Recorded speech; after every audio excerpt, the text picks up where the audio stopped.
పొద్దున 11:30, 12 ఆ టైంకి వీళ్ళు ఒక 15 మందిని తీసుకొని వచ్చారండి దాడికి. వాళ్ళు కింద సామాన్లన్నీ పగలగొట్టేశారు, సీసీటీవీ పగలగొట్టారు, మా తమ్ముడిని అటాక్ చేశారు. పైన రూమ్లో ఉన్న నన్ను ఈడ్చుకుంటూ ఇక్కడి నుంచి గేట్ వరకు లాక్కెళ్ళారు. దాడి జరిగింది. వీళ్ళు నార్మల్గా ఆంటీ అంకుల్ లాగా వచ్చుంటే నేను రానిచ్చేదాన్ని. దాడి చేయడానికి జరగడం అన్నది కరెక్ట్ కాదు. అండ్ కోర్టులో ఉంది కేసు, ఏమున్నా సరే నేను కోర్టు నుంచే తీసుకుంటాను. అది వాళ్ళని అడగాలండి. నన్ను ఇంటి నుంచి పంపించాలి అన్నదే వాళ్ళ ప్లాన్. గ్రూప్గా ఎలా అయితే వచ్చారో అంత ప్రీ ప్లాన్డ్గానే వచ్చారు. బట్ ఇందులో రాజు ఇలా చేయిస్తాడు అన్నది నాకే చాలా బాధగా ఉంది. నేను పబ్లిక్గా సారీ చెప్పాను. అతను నార్మల్ లైఫ్ లీడ్ చేసుకుంటాడు, మళ్ళీ పని చేసుకుంటాడు, వాడికి సినిమాలంటే ఇష్టం, సినిమా తప్ప వేరేది ఉండదు, పని చేసుకోవాలన్న ఉద్దేశంలో మనస్ఫూర్తిగా చిన్నోడా సారీ, కాళ్ళు పట్టుకుంటానన్నాను, ఆంటీ అంకుల్ సారీ అన్నాను. దాని తర్వాత కూడా ఇంత పంతం దేనికో నాకు అర్థం కాలేదు. సారీ చెప్పిన తర్వాత అదే ఆంటీ అంకుల్తో కూడా నా ఫ్రెండ్తో ఫోన్లు చేయించాను, వచ్చేయండి అని. ఆ రకంగా వచ్చుంటే నేను ఎందుకు రానివ్వను? దేనికి ఆస్తి, దేనికి ఆంటీ డబ్బులు, దేనికి? వచ్చారండి, వచ్చారు, నిజంగా జరిగింది అది. ఇందులో అబద్ధం ఏమీ కాదు, జరిగింది. నేను నా అంతటా నేను వాళ్ళు బ్లాకులు చేశారని వేరే ఆవిడతో ఫోన్లు చేపించి వచ్చేయండి కదా, మీరు అందరు కలిసి ఉండండి కదా, పోనీ రాజు రాకపోయాడు, మీరన్నా వచ్చి ఉండండి అని మనస్ఫూర్తిగా నేనే అన్నాను. ఈ రకంగా కరెక్ట్ కాదు. దాడి అన్నది ఏంటండి, కొట్టించేదేంటి? నన్ను పంపించడానికి. అదే అండి, 11 సంవత్సరాలు మేము ఉన్నామని కూడా ఛార్జ్షీట్ ఇవ్వడం జరిగింది, కోర్టులో ఉంది. 498 వేసుకోమనండి, వాళ్ళకు కూడా ఉండే హక్కు ఉంది అని. ఎందుకంటే ఇంట్లో ఉన్న వాళ్ళని పంపించడం కాదు కదా జరిగింది. మేము నివాసం ఉండేవాళ్ళం, వాళ్ళు విజిటింగ్కి వచ్చేవాళ్ళు. వైజాగ్ నుంచి వాళ్ళని తీసుకొచ్చింది కూడా నేనేనండి హైదరాబాద్కి.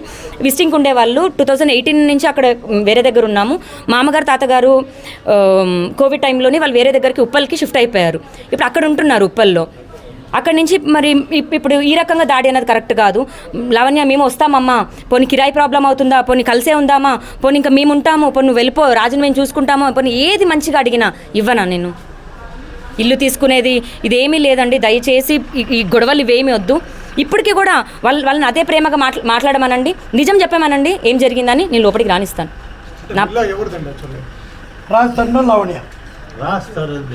అదే మాటకే మాట్లాడితే డాక్యుమెంటేషన్ ఇప్పుడు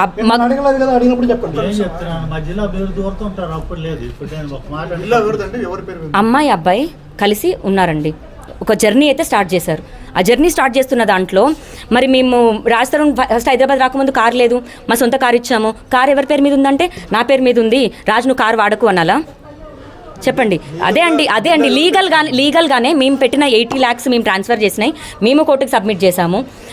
ఈ ప్రాపర్టీ కొన్నప్పుడు మరి 50% షేరే వచ్చినా సరే నా షేర్ నాకు ఖచ్చితంగా వస్తుంది. అది ఏంటి అన్నది కూడా ఇంకా మరి నేను కూడా లీగల్గానే వెళ్తాను.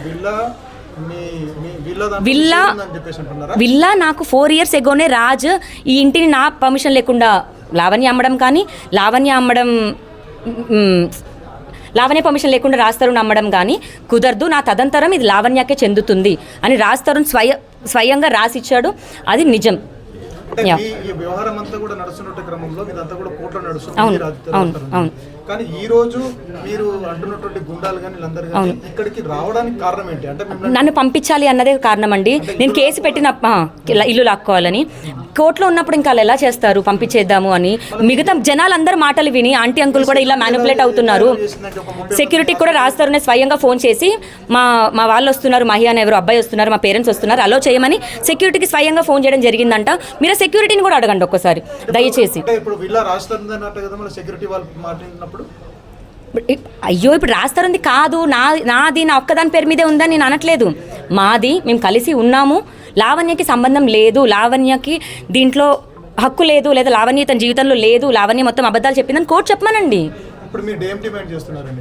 నేను కూడా 498 వేస్తాను. రాస్తారు ఎక్కడున్నాడో నేను కూడా అక్కడికి వెళ్ళి ఒక రూమ్లో ఎలా ఉండడానికి అయితే వీళ్ళు అంటున్నారో అదే పిటిషన్ రేపు నేనే వేస్తాను. వాళ్ళని ఏమనండి, కోర్టు పిటిషన్ ఇచ్చినాక నేను యాక్సెప్ట్ చేస్తాను. లా అండ్ ఆర్డర్ ప్రకారం వెళ్దాం.